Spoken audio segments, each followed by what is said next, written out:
Hello, America. It's Daniel 2.0 here. I got to share a story with you guys. When I left America, I was obviously wanted. Daniel 1.0 was. He passed away. Reborn.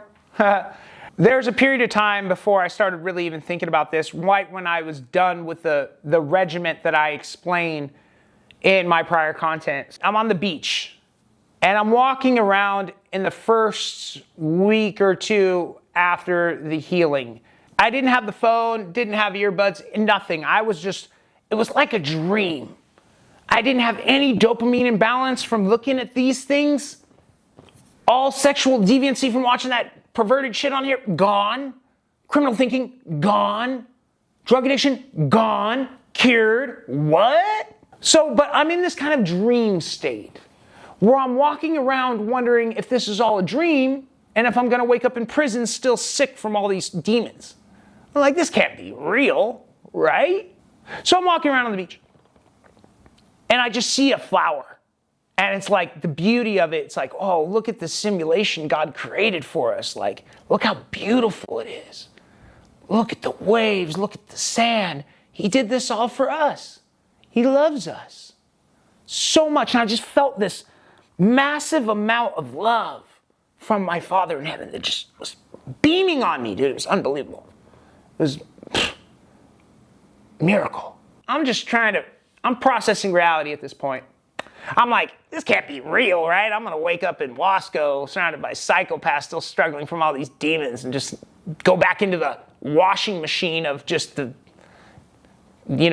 trauma life, This can't be real. And I know I'm still facing Daniel 1. I'm still liable. I still have the same DNA as Daniel 1.0. So I'm still liable for the things. But yeah, I'm cured. So it's like, whatever. But anyway, I want to tell you the point of this video is about a week into it, I put earbuds in. So first, a little bit of technology. Of course, I can use it responsibly now. I can use it. I can recognize when I start having a dopamine imbalance and when I start compulsively using it. My brain is no longer programmed for addiction. So I can use it to win. I can actually control myself. The problem is people didn't have the initial programming. Like, you can go around Marina Del Rey and there's all these, or anywhere in that area on the coast of LA, and you just see all these software engineers and people that just win, that had great childhoods, and you just I always looked at them like they had superpowers. And then I'm realizing, oh shit, this is what you guys have been working with the whole time? Like, what? No wonder you guys are all winning and living that amazing life. Wow. So anyway, that's the realizations I'm going through. This period of time is just kind of in silence, just in awe of what God just did to me. And I remember the playlist, and a song came on. Now, my playlist includes a lot of country music because I went to high school in Norco, California, which is Horsetown, USA. More horses than there's people. City living in a rural atmosphere is the city motto. Even in the depths of my criminal thinking problems and drug addiction, I always listened to country music just because it was just what I was used to. It's kind of weird. But so on my playlist, Jesus Take the Wheel just happened to come on. I have the earbuds in. In this moment, when I heard it, all I remember, as soon as I started hearing it, I hit my knees. My knees just buckled. I just went straight down to the ground. And I started crying and praying. And in the deepest form of gratitude that is possible in this reality. Because it not only healed me, it healed the feminine counterpart, and we had created a child, and now the feminine and masculine energy that created my son are now washed of all these demons, and they can properly bless and create a new energy, a new masculine energy, which is my son. And I was just praying to God, thank you for saving my family. I don't know why you said that. Thank you so much. I remember crying. I was crying so much. It was like tears were just coming out. Now, I don't know. I'm walking on the beach. I don't know if people seen me doing this. But I just buckled straight to the ground, and I just start praying. And tears are just coming out of my eyes like rivers. And I'm just thanking God so much while I'm listening to the song. Towards the end of the song, when she talks about looking in the back seat and seeing the baby, I just thought about my son. This is when some crazy stuff happened. Daniel 1.0 was part of a generation and part of a group of people that had a lot of trauma. And he has hundreds of friends that are no longer with us. Yeah. And I've seen so much pain. And I've interviewed so many people in the incarcerated environment and listened to their whole life stories.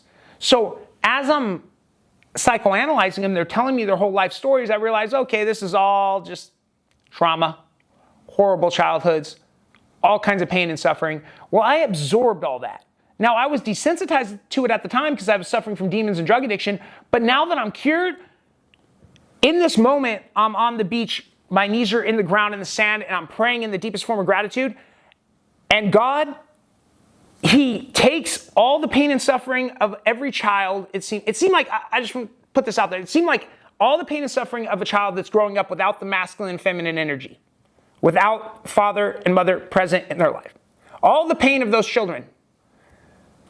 All the pain of all the parents that have lost their kids to this opium epidemic that never needed to happen. It's all the thinning the herd bullshit. All the pain and suffering of everybody that is suffering from demons.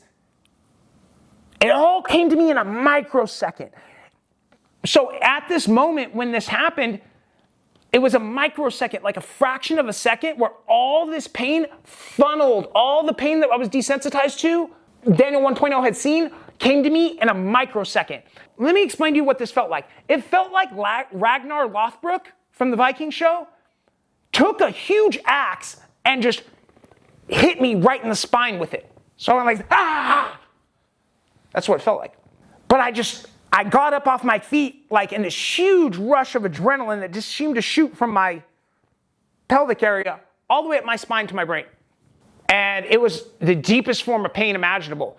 Now then, the song had just about ended, and there was a second between the songs where I was just in this world like, what just happened to me?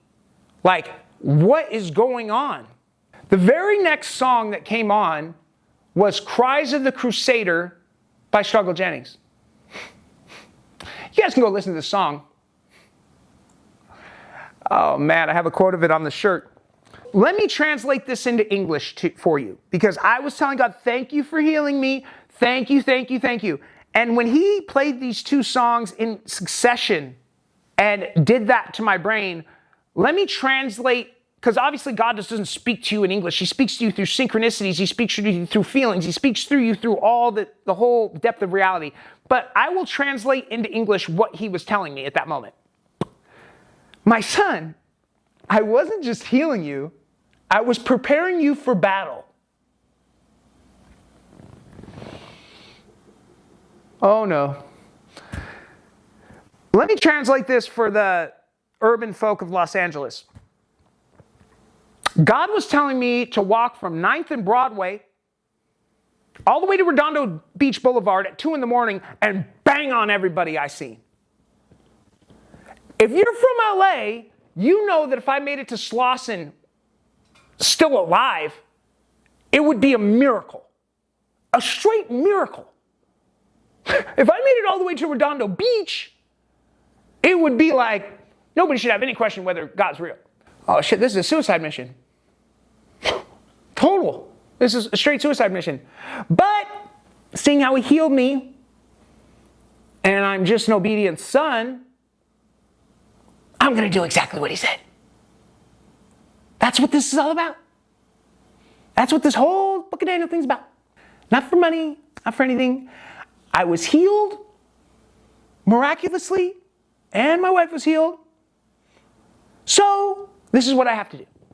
So God has blessed me. He's not given me the spirit of fear. He's given me the spirit of power and of a sound mind.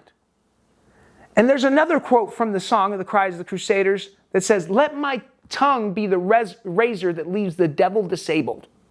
Well, seeing how I was kind of always blessed with the ability to articulate things, and then I was shown all this suffering and had all these demons and miraculously was cured. Yeah, he's testing me. I can't, he's testing me. This is all a simulation. It's like a video game. And yeah, I kind of have to do this. It's like no other choice. If you're going to try to silence me, if you're going to try to attack me in any way or get me to try to submit in any way, yeah, that's going to be a bit of a problem.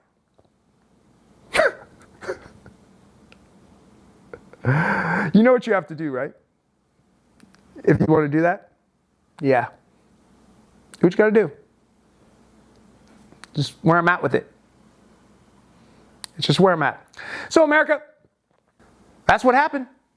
That's why I'm here. True story. I don't really have a choice. So, take it for what you will. But that's why Jesus take the wheel powder. Jesus take the wheel powder. That's what happened. That's why I'm here.